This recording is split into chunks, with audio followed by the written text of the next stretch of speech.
no voice. Visit worldwildlife.org.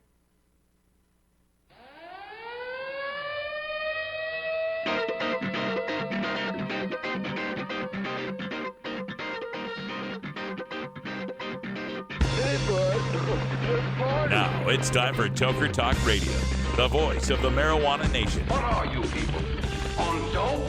Where you can toke. I inhale frequently. Or you can talk. I experimented with marijuana and didn't inhale. Or you can toke and talk. 10 federal criminal penalties for possession of up to 1 ounce of marijuana. While we talk about toke on Toker Talk Radio. So, by the way, when it comes to pot, if you're 40 years old, you live in a log cabin in Oregon, you got 12 giant pot plants in your backyard, have a ball. Live from beautiful Portland, Oregon at Rolla J Studios. Hey, this is great. Just not cannabis. Plus your calls live at 971-533-7111. They're walking on their pants with their cap on backwards, listening to Enema Man and Snoopy Poop Dog. What's to keep somebody from getting all potted up on weed and then getting behind the wheel? Gateway theory doesn't work. It's a reality. Holland, is it real? Don't tease me. We're locking up people that take a couple of puffs of marijuana, and the next thing you know, they got 10 years. And now, here's your host, the guru of ganja graphics, the sultan of sativa statistics, and the worst nightmare of a reefer mad prohibitionist. A polite, perspicacious, productive pothead with a propensity for PowerPoint. Radical Russ Belville. Welcome back, Tokers and Tokettes, for our final hour of 2015. Yeah, that's right. We're taking a 2-week vacation, long overdue vacation. And we'll be back at the top of the year with plenty more new stuff to listen to. You may have heard some of the new liners that I've gotten recorded. Big thanks to Dan Michaels out there in Fargo. DanMichaelsAudio.com. He's the voice. He is my announcer voice, man. I love his voice. What a great voice he's got there. Just kind of feeling a little run down, because after all, I'm a stoner sloth. I just got all that terrible slothiness going on. Can you hear the slothiness? Delilah. Yes. Hands down, Delilah.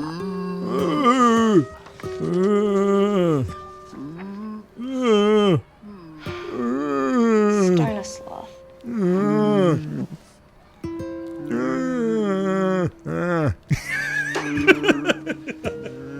If you missed hour 1, I'm talking about the You're Worse on Weed campaign coming out of the government of New South Wales in Australia. You're Worse on Weed, #Stoner Sloth. It's the funniest damn thing. This is right up there with all the best 80s and 90s anti-pot ads, man. You got to check it out. You can go to stonersloth.com.au, for Australia, if you want to see the videos.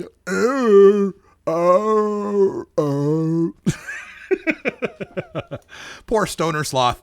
He's still bummed out that he missed out on the part of Chewbacca. That's why Stoner Sloth is so upset. Speaking of Chewbacca, anybody out there seen Star Wars yet? Seen the new Star Wars flick? It's across the street at the Roseway Theater, right outside of Rolla J Studios. They've got a noon matinee that I might take in tomorrow. That'll be a lot of fun. Looking forward to the new Star Wars stuff. But coming up on hour 2 here in the show, we got to talk about weed, marijuana, pot, ganja, herb. We're also going to talk about drugs. And I always like to make the point that marijuana is not a drug. Now, if you want to be, pedantic about it, well, any substance that causes the human body to react in such a way and alters the mental state is a drug. Okay. But if you want to be that expansive about your definition of drug, you need to start understanding some things are drugs that you're not calling drugs, like sugar. Sugar is a drug. Oh my God, is sugar a drug? You don't think sugar's a drug? You don't think sugar's a drug? Send me your 3-year-old kid. Let me give him some Mountain Dew and some candy, and let's see. Let's see how much the sugar kicks in. And the caffeine, of course, on the Mountain Dew too, right? See, that's the thing, is that And I think I saw something about this, like a campaign that was coming up on Drug Policy Alliance, and I'll take a second look at it. But we need to make the point that we are a species that takes drugs. We are a drug-taking species. It's in our nature to take drugs. That it's as natural as urination, defecation, and sex, and crying, and orgasms, and everything, right? It's a natural function for us to want to get altered. You see it as early as 5, 6 years old when little kids learn that they can spin around and get dizzy. They can find that they can alter their perception, their consciousness. And absolutely, sugar is addicting. Absolutely, sugar is harmful when abused. Absolutely, sugar changes your mental state. But see, the thing is that's not what, the drug warriors, they want to have it both ways. They want to be able to say, well, marijuana is a drug because it causes a change, right? Even though we have an endocannabinoid system and all of this drug really isn't changing anything. The molecule isn't really changing. It's activating our receptors in a way that our natural endocannabinoid system does as well. Not changing anything. Now, boosting something, sure. We're boosting what our endocannabinoid receptors do, but we're not changing anything. So marijuana, to me, belongs in a category. And typically, when people think about this, they think about it as hard drugs and soft drugs, right? To me, marijuana and coca leaf and opium poppy and Amaridium muscaria mushrooms and ergot, right? All those kind of things. Those are plants or fungi or molds, right? Those are natural things. When mankind gets a hold of them and processes them and purifies them and alters them, now you've created a drug. So, marijuana's a plant, but concentrates are a drug. Coca leaf is a plant, but cocaine is a drug. Opium poppies are plants, but heroin is a drug. Ergot is a mold, isn't it a mold? I think it is. But LSD is a drug. You get my point? It's like once we purify it for a specific purpose, now we've turned it into a drug. But the plants and the fungus and the molds and the naturally occurring substances are part of nature, as are we. Mankind isn't distinct from nature. We are a part of it. And those things evolved for a purpose. This is the Russ Belville Show on CannabisRadio.com.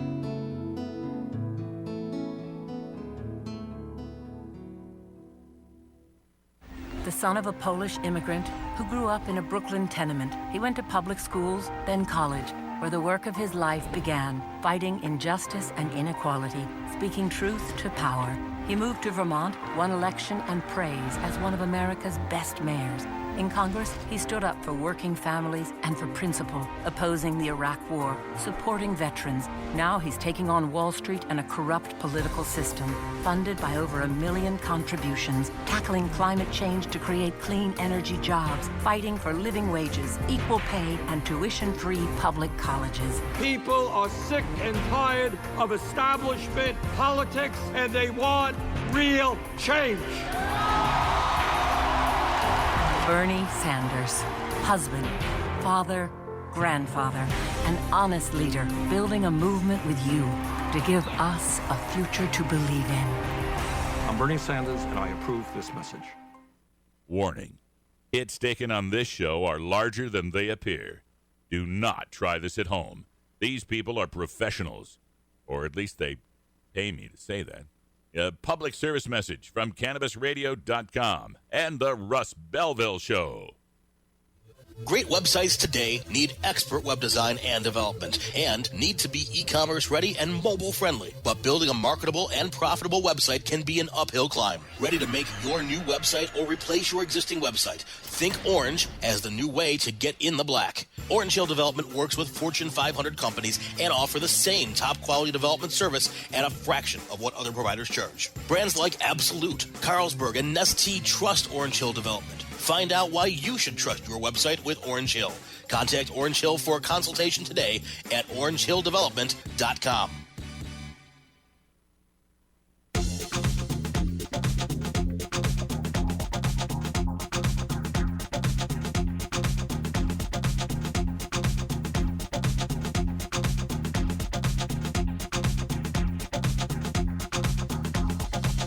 Welcome back, everyone. 12 after the hour here at Rolla J Studios in beautiful legal Potland, Oregon.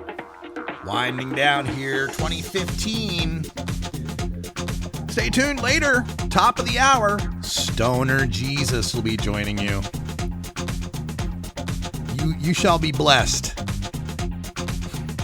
But it's not safe for work. Let me just warn you. If you're like, oh, Stoner Jesus, it's like a religious show. Well, yeah, kind of.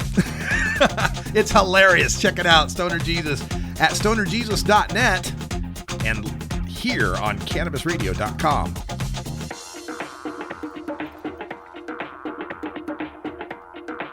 Also, coming up later tonight on 420radio.org, the Herb Thrasher Flower Hour. Herb's coming into the studio, and we've got 2 hours. His top metal picks for 2015. Herb's got his finger on the pulse of metal music like nobody else I know, and if you like it hard and fast, if you like it shredding and pounding, that sounds like Stoner Jesus' show. If you like it like that, tune in at 8 o'clock tonight, 11 o'clock Eastern Time on 420radio.org. I'll be there co-hosting with Herb Thrasher for the Herb Thrasher Flower Hour. And that reminds me, I need to, mention that again to folks, because, you may have been joining us for the shows and wondering, hey, what happened to the 20 after daily Toker tunes? Well, what's going on? Why don't we get Herb Thrasher calling in? Why don't we get Electric Bob calling in, Gordon Green and all those guys? Well, the reason is because we are experiencing a divergence, a split, if you will. I'm moving over to cannabisradio.com, and cannabisradio.com is the home of all the internet's best marijuana talk radio shows, right? But I'm also the owner of 420radio.org.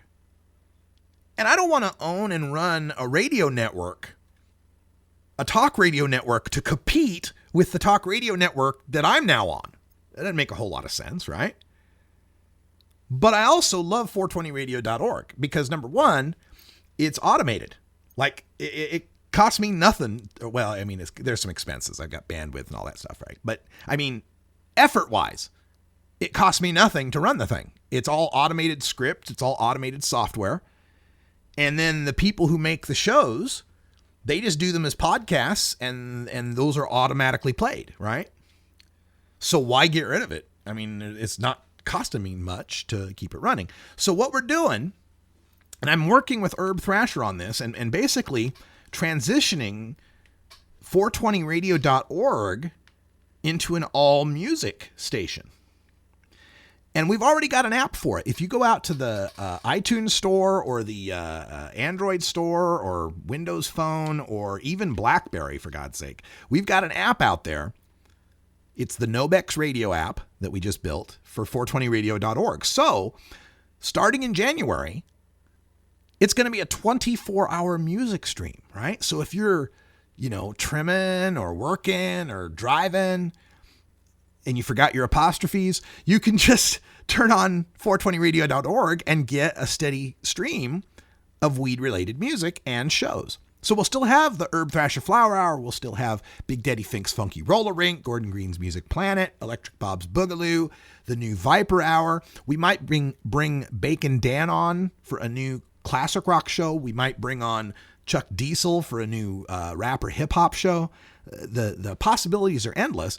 And the goal is to evolve 420 radio into being kind of the Muzak of dispensaries and hemp fests and events and all that, right? That anybody anywhere could just turn on the radio app and get weed-friendly music, DJ'd by actual tokers. So that's what's happening. And if you're interested, if you'd like to have a music show, I mean, we could use a country show. We could use like a folk show would be awesome. If somebody knew about classical music, I'd put a classical music show on. And with all the shows, the music doesn't have to be specifically about weed. I'd like more than half of it to be about weed. Like 51% has to be, gin and juice, Snoop Dogg Gin and Juice, or, all the weed songs that I play here on the network. But the other half could be songs about freedom or other drugs or drinking or partying or whatever that fits that kind of 420 vibe. So if you're interested in that, let me know. I'm radicalruss@gmail.com, and I'll hook you up with Herb Thrasher and we can make it all happen. All right, let me bring you some drug news. We've got some drug news, some really good drug news. Remember Pharma, bro? Remember that guy? Martin Shkreli. Shkreli sounds like a bad guy in the Fantastic Four. But anyway, no, that's the Skrulls. Never mind. Martin Shkreli. You remember this dude, right? The whole country got upset at this guy because he is a hedge fund manager dude. He was a hedge fund guy, and then he went and bought a pharmaceutical company. Okay. And he made the news because he boosted the price of a drug called Daraprim. Daraprim is a drug that fights toxoplasmosis. Toxoplasmosis is a particular kind of parasite that a healthy person, you pretty much kick its ass, right? Your immune system kills it, right? But if you're not a healthy person, if you're a compromised person, if you got AIDS, and that's what most people that take Daraprim are taking it, is because they've got AIDS and then they get this toxoplasmosis, right? Toxoplasmosis, by the way, is why pregnant women shouldn't handle cat feces. Not like you're going to be juggling cat turds or anything, but, changing litter boxes and stuff, because cats transmit that toxoplasmosis, right? So AIDS patients get this toxoplasmosis, and then they take this pill, Daraprim. It's like the only drug that fights this toxoplasmosis, right? The company that originally made it in like 1952. It's an old drug, and made it and sold it for about $1 a pill. And so great, you're just helping people for $1 a pill. Now, a few years ago, a different pharmaceutical company bought the rights to Daraprim, and they jacked up the price. They jacked it up from $1 a pill to $13.50 a pill. I can't do reefer comedy. I'm drunk. Two different animals. Now, it's 20 after, so we have to take our mandated safety briefing. When we come back, we'll tell you just how Martin Shkreli pissed off the whole nation and how he just got his comeuppance. Oh, I love this story. We're back right after this. Happy 420 on the West Coast.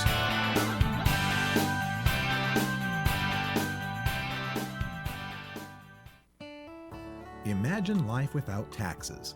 Let New Era Certified Public Accountants, NewEraCPAs.com, handle your Cannabis 280E and tax strategy. Get your business prepared with New Era CPA's Cannabis Finance Bootcamp. NewEraCPAs.com. With years of experience in the industry, we are one of the nation's leading accounting firms for growers, dispensaries, and ancillary companies from Washington to California. NewEraCPAs.com. You're not high. You're listening to the Russ Belville Show on CannabisRadio.com. They're bringing drugs. They're bringing crime. They're rapists. And some, I assume, are good people. Okay. Maybe you're high, too. The Russ Belville Show is proudly sponsored by the Marijuana Business Association. The MJBA, called by NBC News the Cannabis Chamber of Commerce, is the fastest growing business association in the fastest growing industry in America. I've been working with the MJBA for years, and I personally invite you to join the MJBA. MJBA also publishes the popular MJ Headline News on Facebook and the MJNewsNetwork.com and Marijuana Channel 1 on YouTube. Visit mjba.net for more details.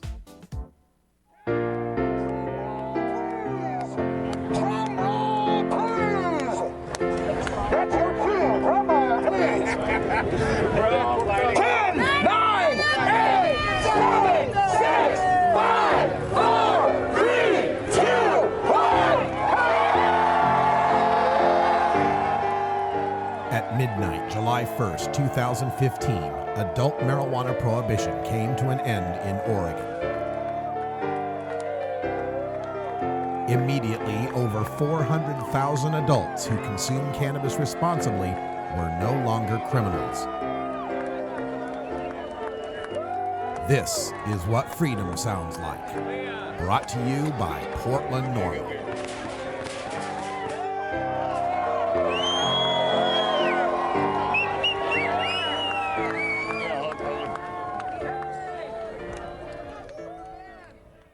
You're not high. You're listening to the Russ Belville Show on CannabisRadio.com. I do not like them, Sam. I do not like green eggs and ham. Okay. Maybe you're high, too. Dr. Dabber, hurry! Its temperature is shooting past 1,000 degrees Fahrenheit. It's burning up. I'm afraid for this little guy, it's just too late. What caused the problem? Only Dr. Dabber can maintain the perfect temperature for a smooth-tasting, slower burn. This standard vaporizer lost all of its health benefits, sending it up in smoke. So you're telling me that most vapor pens burn so hot they produce smoke, not vapor? Correct. Keep away from those standard vaporizer pens and turn to Dr. Dabber. Doctor's orders. Less heat, more flavor.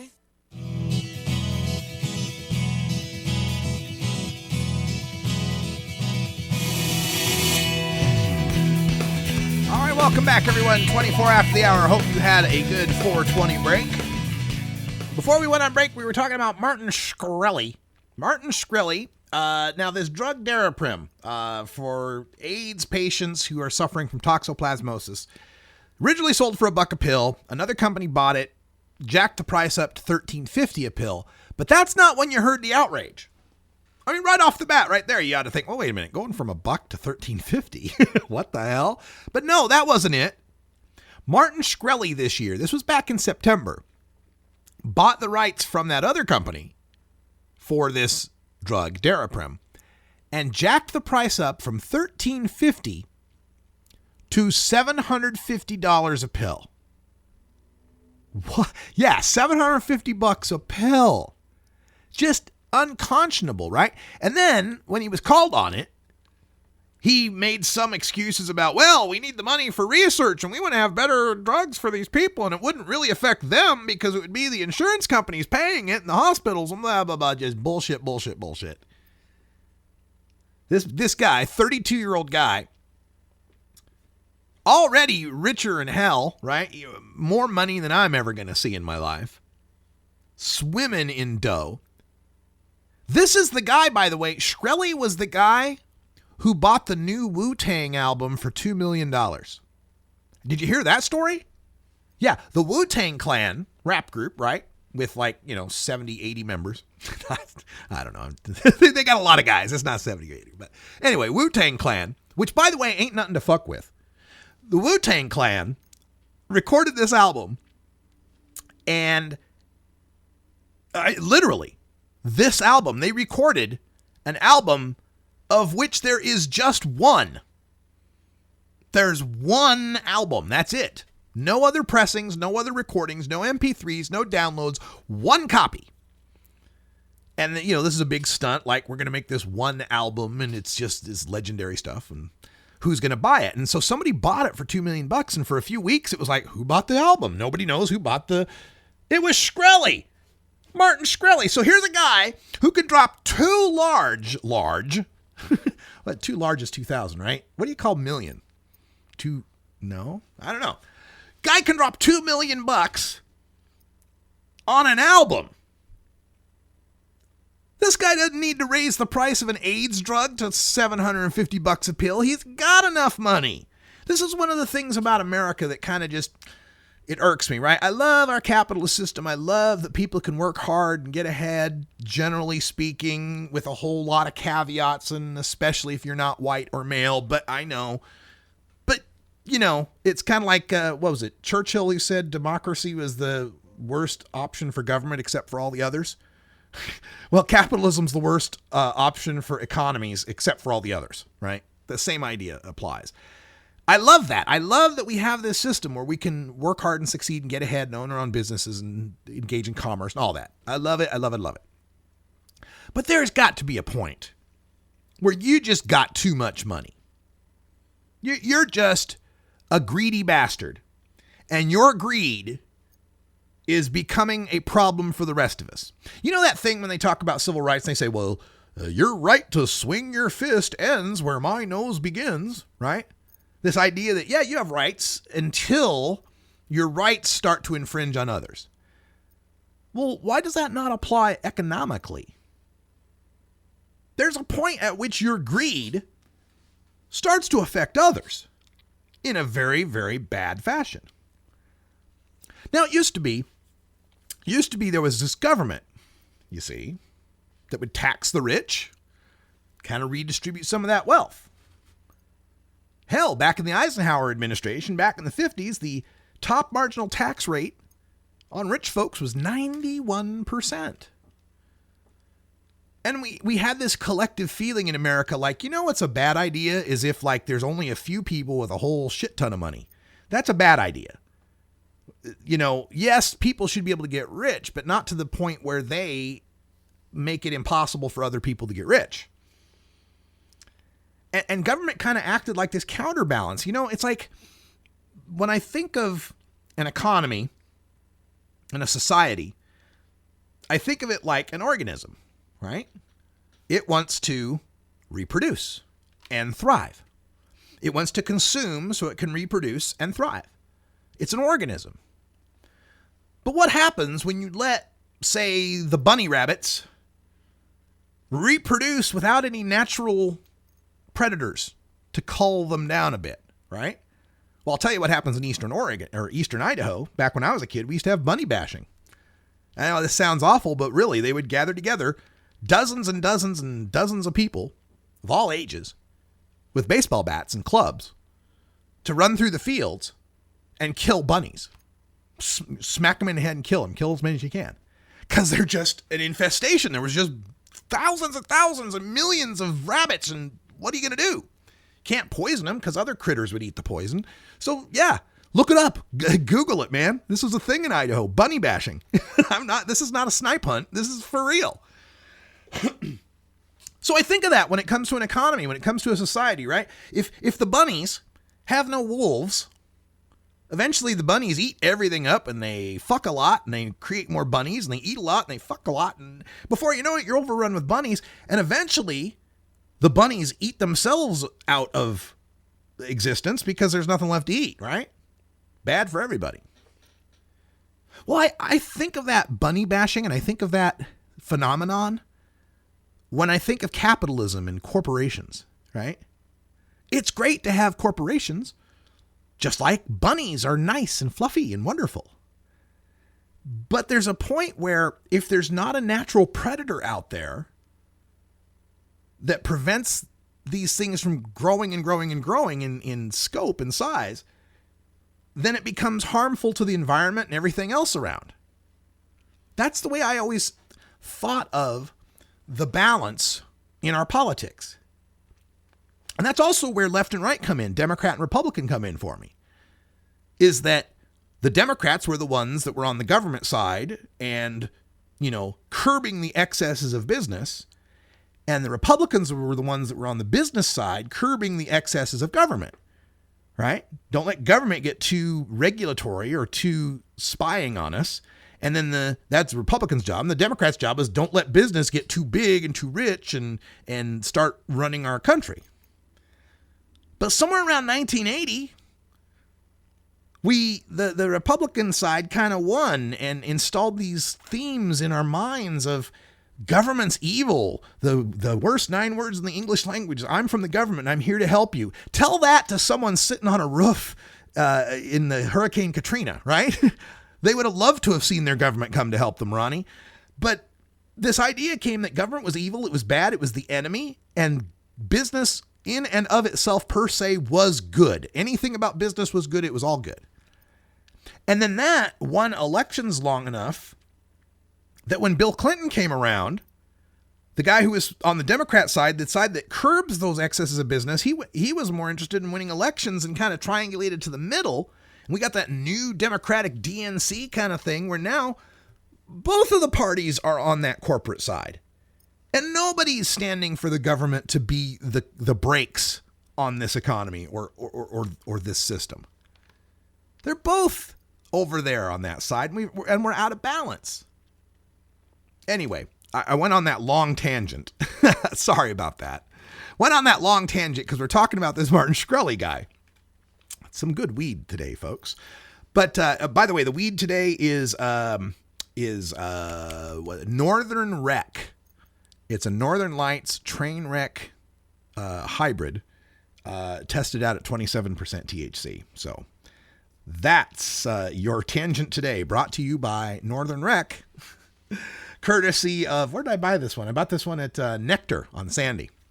Anyway, Shkreli today was arrested and indicted by the Securities and Exchange Commission for security fraud. The U.S. attorney alleges that the 32-year-old Shkreli used profits from his old firm, his old firm Retrofin, as a personal piggy bank to pay investors in his hedge fund. So Martin Shkreli may end up going to prison, where he can listen to his Wu-Tang album over and over and over and over again. Doesn't that feel good, man? Sometimes there is karma. Sometimes there is justice. And this picture, it's in the New York Post, of Shkreli. He's in a gray hoodie. And yeah, let's hope this guy does some serious time. Oh, and by the way, not wishing that he's raped in prison. Here's another tangent. Folks, please stop that stuff with the jokes about, oh, he's going to get a footlong. You know, Jared from Subway, he's going to get a footlong in prison. Let's stop making a joke about that. Nothing funny about prison rape, and considering how so many cannabis consumers and cultivators end up going to prison, there's nothing funny about it. So let's stop joking about that. All right, coming up, I want to get into some more of the marijuana news. We're going to talk about some of the news stories that we spoke about earlier in the headlines, particularly this Postal Service directive that says we can't advertise for marijuana or marijuana-related items and send those periodicals through the mail. How is that going to affect things? And speaking of periodicals, the latest edition of the Oregon Cannabis Connection is out, the December-January issue, Volume 6, Issue 6. This is basically the newspaper for the Oregon cannabis community. And then there I am on the cover of the Oregon Cannabis Connection. The Radical Russ Belville interview is right there in the Oregon Cannabis Connection. Pick one up at your local Oregon dispensary. Also, want to talk a little bit about the Warm Springs tribe here in Oregon, which has voted to begin cultivating marijuana and selling it at their own stores. Good news, more good news, especially considering I believe the Warm Springs tribe might be smack dab in the middle of one of those areas that wants to ban marijuana. So we'll see how that works out. We're also sitting here with an open phone line at 971-533-7111. As always, if you have comments, concerns, questions, just let me know. 971-533-7111. My Boise State Broncos playing in the Poinsettia Bowl this Wednesday against the Northern Illinois Huskies. Should be a good game. Looking forward to it. don't know if I'll be watching it from Idaho or from Oregon, but it'll be a good one. We're back right after this short break. Stay tuned.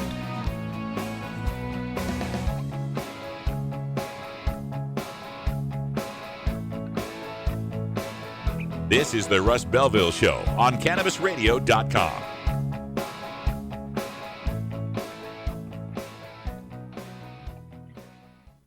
Hey everybody, it's Radical Russ here from 420 Radio, inviting you to be like me and get your ink done at Lucky Horseshoe Tattoo, Fort Worth's most female-friendly, clean, sterile, awesome tattoo shop. Thomas and his crew are true artists who can design you a custom piece or use a design you bring in. Lucky Horseshoe Tattoo also offers all styles of tattooing as well as piercings and all-around fun. In the DFW area, stop by Lucky Horseshoe Tattoo and tell them Radical Russ sent you. Trust me, it'll feel awesome. The Russ Belville Show, providing dictionaries to drug czars since 2009. You know Herb Thrasher from the Herb Thrasher Flower Hour.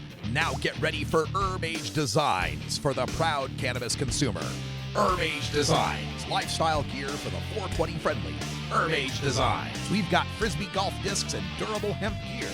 Herb Age Designs, we've got shot glasses, drinking glasses, coffee mugs, and beer cozies. Check us out on Facebook and online at herbagedesigns.com. And follow Herb Age and Herb Thrasher on Twitter. It's time for Cannabis Facts about teen drug use from Robert Platshorn's thesilvertour.org. This message is supported by our donors and Hemp Inc., a public company poised to lead America's hemp revolution at hempinc.com. A recent survey by the U.S. Centers for Disease Control indicates that in states that have legalized medical marijuana, the rate of marijuana consumption among high school students has not increased. In fact, in legal states like Colorado, teen use has actually decreased significantly. It's simply no longer a big deal for teenagers in legal states.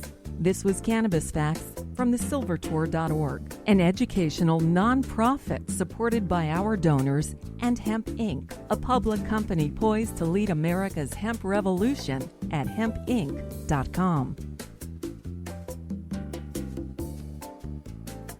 You're not high. You're listening to the Russ Belville Show on CannabisRadio.com. I said, on this program, what do they want? My grandchildren and the monster. Did I scare you? Okay. Maybe you're high, too. Ganjapreneur.com, your guide to the cannabis business world. Ganjapreneur.com is a comprehensive resource for cannabis professionals and entrepreneurs. Download the Ganjapreneur app on your smartphone or tablet to catch up on cannabis industry news, scroll through our daily job listings, and learn about successful cannabis companies, executives, and investors. Ganjapreneur.com, helping ganjapreneurs grow.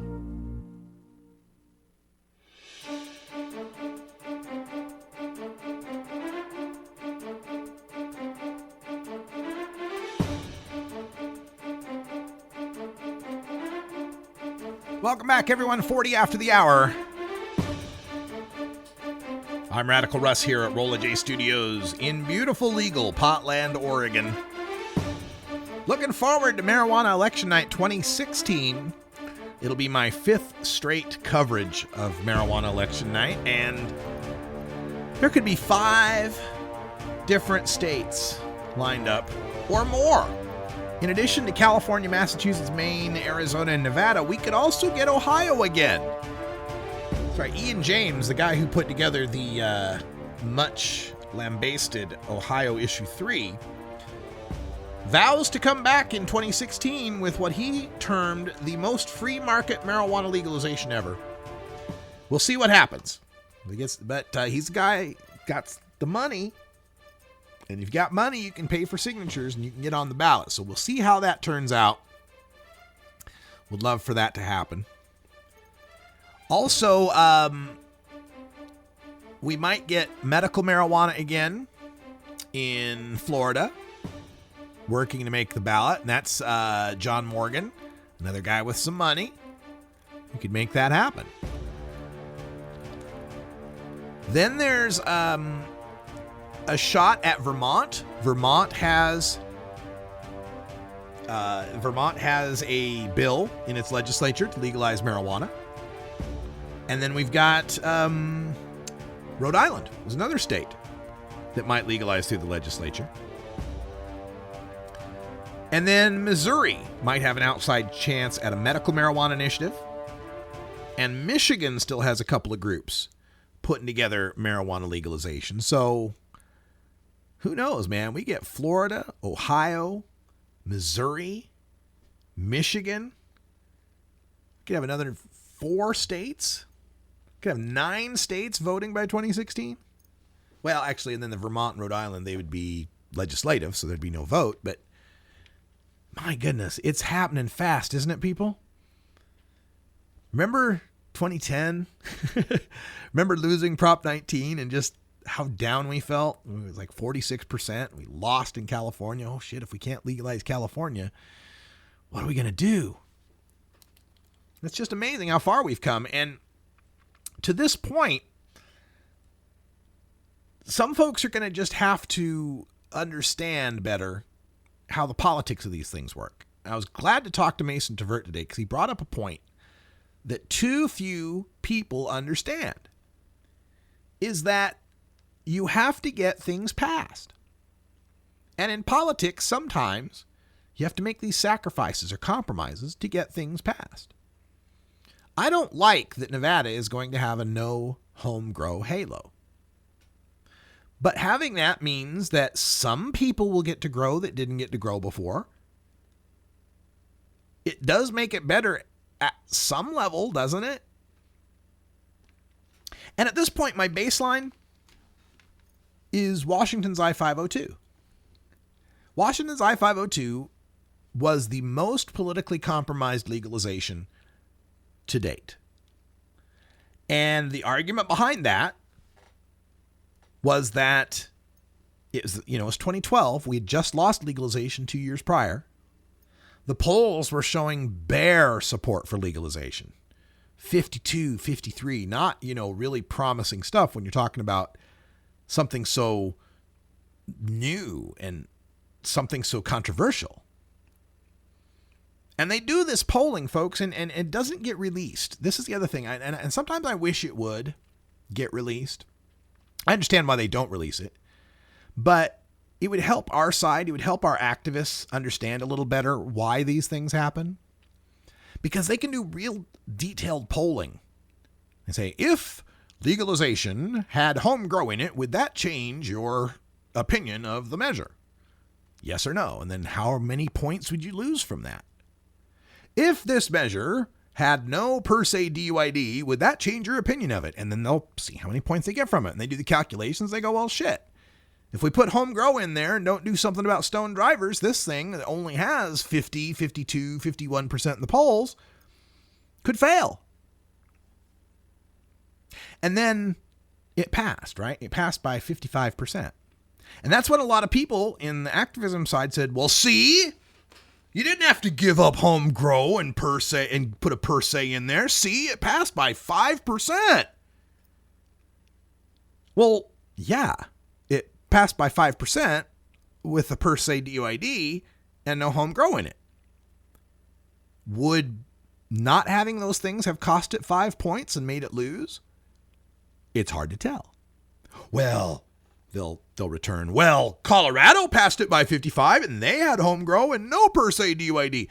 Right, in Colorado.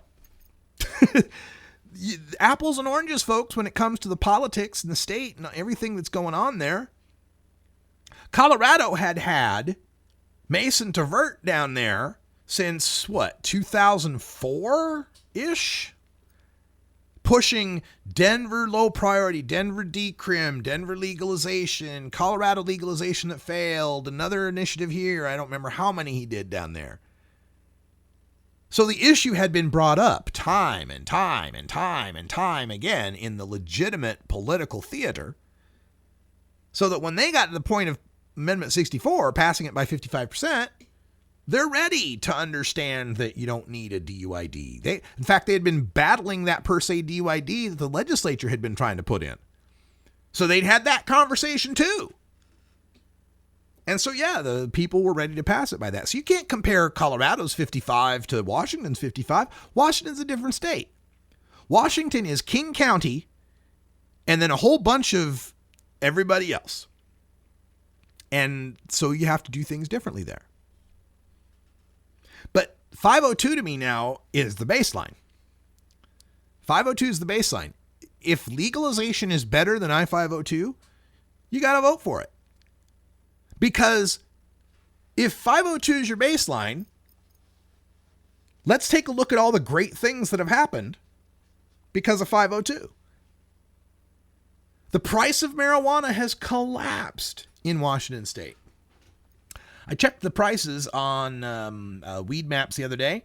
The dispensaries in Seattle are selling ounces anywhere from $240 to $280.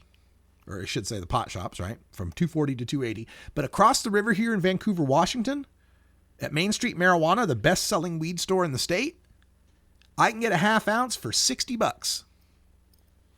It's going $60 to $75. You want to go to the top shelf, you can get your $75 half ounce. That works out to $150 an ounce. That's phenomenal. And legalization in Washington state, even without home grow, even with a per se DYD, has resulted in 2 out of 3 people who would have been busted before not getting busted, not getting charged. And 4 out of 5 not getting convicted compared to the before legalization. And even with that awful per se DYD, we haven't seen a massive increase in per se DYDs. So you got 502 as your baseline, the worst legalization, and it's still kicking ass. It's still wonderful. So if there's a legalization on the ballot or coming on the ballot that's better than 502, the results are going to be even better than 502s. And I already pointed out earlier how there's so many new things in these legalizations that eclipse what we've done in the first few states. Protection for employment, protection for housing, protection for education, protection for child custody, pot lounges, deliveries. It just keeps getting better and better. Now, there is this thread running through the marijuana movement, though, that is very anti this legalization. There are the stoners against legalization in every state who are complaining because it's being taken over by big marijuana or big money, or there's more restrictions, or there's laws we have to follow and licenses now, and it's all about making money. And what about free the weed and let everybody smoke and blah, blah, blah. All the hippy dippy sentiment, right? There's a lot of that out there. And part of it, I believe, stems from the fact that since marijuana's been prohibited for so long, since we've been outlaws for so long, it's been encoded in our DNA to distrust regulation, to distrust law, to distrust the system, to distrust the man. We're just filled with distrust in all of our systems that now we're invited to become a part of. And for some people, I think they don't see marijuana as a thing. They don't see marijuana as a commodity, as a good. They ascribe to it more. They ascribe to it, deific qualities. That somehow the legalization of marijuana is supposed to solve, racism and solve hunger and solve like all the ills of the world. It's that healing of the nations, man. That theory, this idea. That somehow legalizing weed was supposed to end poverty. Somehow legalizing weed was supposed to end racism. Well, no. Here's what legalizing weed does. It ends the arrests of people who are using weed. Don't ascribe to it any more than that, because that's what it's about. It's not about saving our economy. Now, yeah, legalizing weed creates a whole bunch of new jobs, new businesses, tax revenue. But that's not its job. That's a benefit we're getting from it. Legalizing weed's not about the money. Now, there are people making money on it. That's great. That's the side effect of legalizing. But whether or not legalization comes with guys making money or legalization are hippies sitting in a field, it's the ending of the arrest that's important. It's the civil rights aspect that's important here. Let the money people make money. Why not? What's the problem? I wasn't dealing weed when it was illegal. I'm not going to be dealing weed when it's legal. Just live your life. But what's happened is some people live their life means living their life in the prohibited market. Living a farmer's work-from-home lifestyle, but making a drug dealer's profits. And legalization ends that. Legalization takes away the only magical quality of marijuana. The magical quality being that it costs far more than it's really worth. It's a weed. It can be grown agriculturally in huge crops. There's no reason it should cost $300 an ounce. I guess I should rephrase that because, of course, weed's got magical qualities as far as medicine and healing and all that stuff. That's not what I mean. I mean magical in the sense of ridiculous or unexpected, okay? Absurd is really a better word that I was going for. That's the absurd quality of marijuana. But when we legalize, that absurd quality goes away. It no longer becomes worth that much. It becomes another agricultural consumer good. And in that, it becomes another boring job. It becomes another, who's excited about working at the potato plant? Anyone? Well, that's what weed becomes. You're working at the weed plant. You're working at the weed store.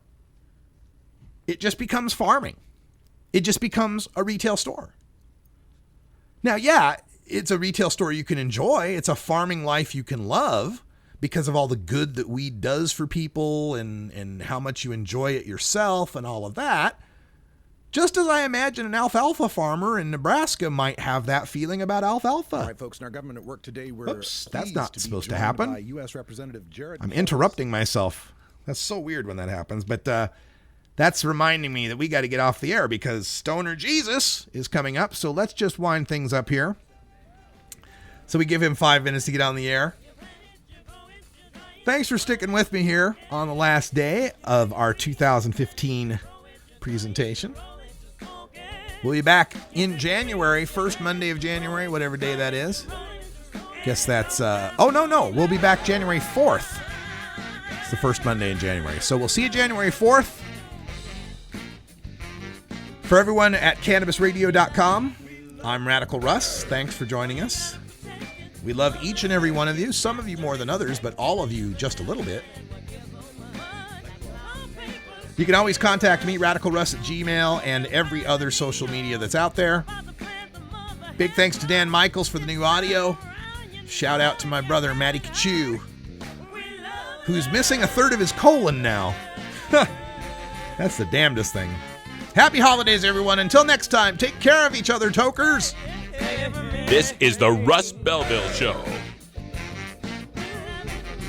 The Russ Belville Show is blogging and podcasting daily at RadicalRuss.com.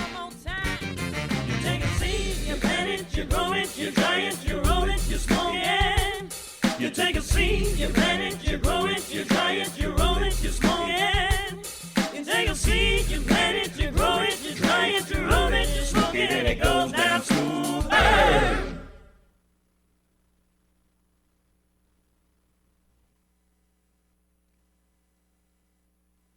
Introducing the YMCA. Sure, you know the Y for a swim or a game of hoops, but we're more than that. We're a cause. When you take a jump shot at the Y, someone else is getting job training. Practice yoga as a team practices her leadership skills. We give people of all ages, incomes, and backgrounds a chance to learn, grow, and thrive. So while you might think of the Y as the place for lifting weights, we're also about lifting entire communities. That's the Y. We're so much more. Visit ymca.net/more. 6 months from now, I'm gonna be a dad. So there's one thing I want to change about me right now. I've tried before, but this time, I'll do it for me and the baby. I'll quit smoking for good. All right, folks, in our Government at Work today, we're pleased to be joined by U.S. Representative Jared Polis, a Democrat from Colorado. Representative Polis, welcome to the show. It's a pleasure to be on.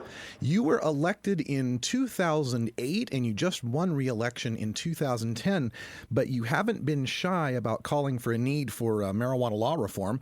I got to meet you in person out there at KushCon in Denver. How has your stance on marijuana reform affected your interactions with your colleagues in the House? You know, what a great event that KushCon was as well. Just a very successful trade show. It was exciting to see all the jobs and the companies that are being created in this sector. You know, I find that a lot of members of Congress privately agree that we need to change our drug policy. They're just still too timid or scared to come public with it, and that's kind of what I find. I find very few that are kind of hardcore on the other side.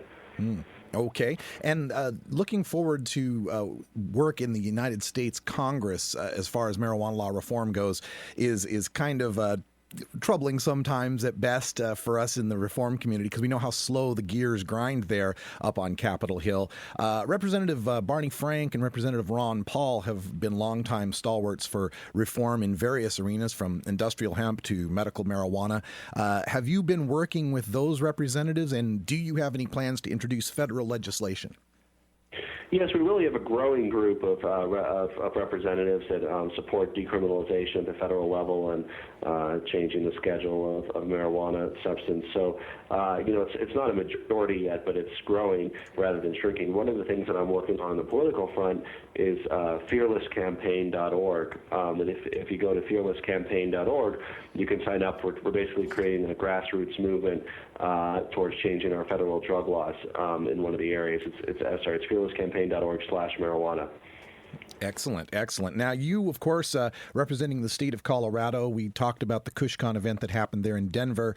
A lot of people, you know, around the country may not realize that it's Denver and not Los Angeles or any place in California that has the most marijuana dispensaries per capita, I believe.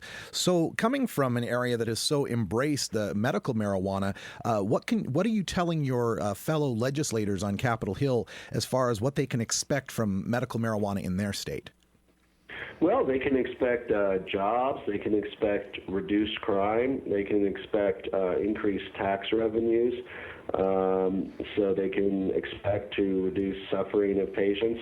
So, you know, that's the type of things that they can expect. When Colorado voters overwhelmingly passed a medical marijuana law, the legislature took their responsibility pretty seriously and passed laws to implement that. So there's a very, I mean, it's far from perfect, but compared to where other states are, there's a decent regulatory structure here, and there's specific rules that the marijuana dispensaries have to play by, and it's really enabled them to grow and flourish in the communities that allow them. We've had some communities that exercise their local discretion have chosen not to allow those kinds of businesses as well. Now, recently, some of those regulations that have been passed in Colorado include a Senate Bill 1284 that came up with a lot of these new regulations for dispensaries. How do you see these regulations playing out in Colorado, and